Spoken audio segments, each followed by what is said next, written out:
The second thing that you want to do is, now that they're calm, you're modeling calm and rationality.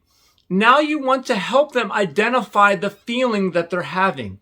Because what you want to do is you want them to be able to identify these feelings, these predictable things that happen before they get too far along. Once they can start identifying how they're feeling, I'm noticing that my stomach is hurting. I notice that my heart is beating faster. I feel a little sweaty. I want to move away from people. I feel a little cranky, or I feel sad. Some of these feelings that they have, and it's individualized per child. But once you get an idea, or once they get an idea of what their triggers are, or what their body chemistry is like when dealing with anxiety or dealing with an unpredictable or scary situation, they can start realizing, oh, this is starting.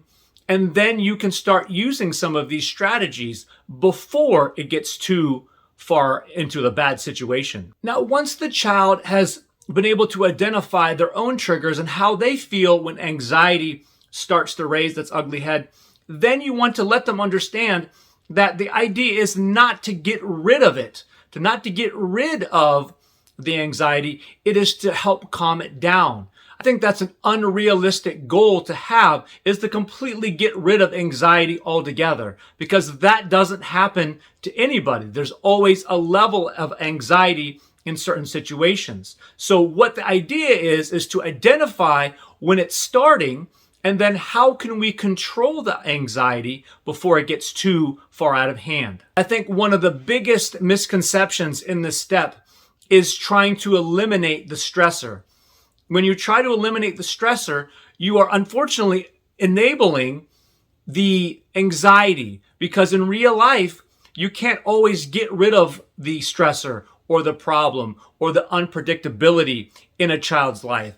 You have to be able to show them how to handle it, how to, one, as we've said before, understand their triggers and how they're feeling in a situation, and then two, how to deal with that stressor rather than running away from it.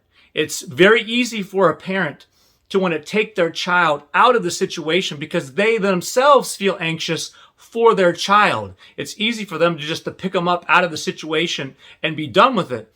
But unfortunately, that just allows the process to continue, and it doesn't give them the steps and the ability to practice how to alleviate their own anxiety through proper practices. My friends, if you like this video, you probably are going to love so many more videos from BestKidSolutions.com.